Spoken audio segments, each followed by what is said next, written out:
সালাম আলাইকুম। বাংলাদেশ পানি উন্নয়ন বোর্ডে অফিস সহায়ক পদে ২৮৪ পদের একটি বিশাল নিয়োগ বিজ্ঞপ্তি প্রকাশিত হয়েছে। এখানে কিন্তু আপনারা বাংলাদেশের প্রত্যেকটি জেলা থেকেই নারী এবং পুরুষ শুধুমাত্র এসএসসি পাশই আবেদন করতে পারবেন। তো আবেদন শুরু কবে, শেষ কবে, কিভাবে আবেদনটি করতে হবে, আবেদন করতে কত টাকা লাগবে, আবেদন করতে কি কি যোগ্যতা লাগবে, আজকের ভিডিওতে এ টু জেড আলোচনা করব।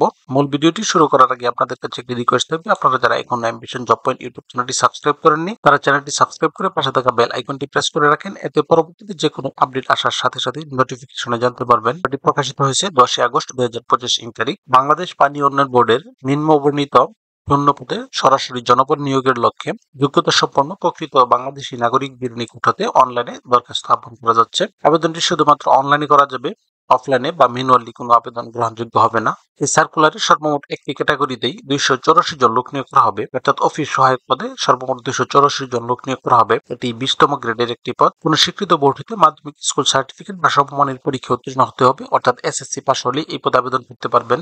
এখানে একটি লিঙ্ক দেওয়া আছে, এই লিঙ্কে প্রবেশ করে শুধুমাত্র অনলাইন আবেদন ফর্ম পূরণ করে সাবমিট করতে হবে। আবেদন ফর্ম পূরণ করে সাবমিট করার সময় 50 টাকা সার্ভিস চার্জ পরিশোধ করে আবেদনটি সম্পন্ন করতে হবে। এই পদে আবেদন করার জন্য প্রার্থীর বয়স 1 আগস্ট 2025 তারিখে সর্বনিম্ন 18 বছর এবং সর্বোচ্চ 32 বছরের মধ্যে হতে হবে।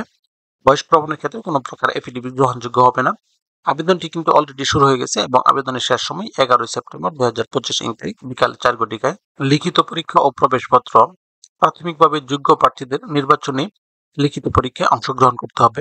নির্ধারিত সময়ের পর প্রার্থী তার ইউজার আইডি এবং পাসওয়ার্ড ব্যবহার করে প্রবেশপত্র ডাউনলোড করতে পারবে, অর্থাৎ আবেদন করার সময় আপনার ফোনে যে এসএমএস এর মাধ্যমে ইউজার আইডি এবং পাসওয়ার্ড প্রেরণ করা হয়েছিল, উক্ত ইউজার আইডি এবং পাসওয়ার্ড ব্যবহার করে পরবর্তীতে প্রবেশপত্র ডাউনলোড করতে হবে। লিখিত পরীক্ষার স্থান, তারিখ ও সময় যথাসময়ে ওয়েবসাইটে প্রকাশ করা হবে। এখানে একটি অত্যন্ত গুরুত্বপূর্ণ বিষয় হলো প্রার্থীর ছবি। প্রার্থীকে অবশ্যই সদ্য তোলা রঙিন ছবি অনলাইনে আপলোড করতে হবে। ছবিতে কোনো কালার ব্যাকগ্রাউন্ড ব্যবহার করা যাবে না, অর্থাৎ শুধুমাত্র সাদা ব্যাকগ্রাউন্ডে স্পষ্ট মুখমণ্ডল সম্বলিত রঙিন ছবি আপলোড করতে হবে। সদ্য তোলা রঙিন ছবি ব্যতীত অন্য কোনো ছবি ব্যবহার করলে কর্তৃপক্ষ প্রার্থীর বৈধতা বাতিল করার অধিকার সংরক্ষণ করেন, অর্থাৎ আপনার পুরাতন ছবি ব্যবহার করলে আবেদনটি বাতিল হতে পারে। তো ভিউয়ার্স, এই ছিল আজকের বিস্তারিত আলোচনা। তারপর আপনাদের যদি কারো কোনো প্রশ্ন থাকে তাহলে অবশ্যই কমেন্টে জানাবেন।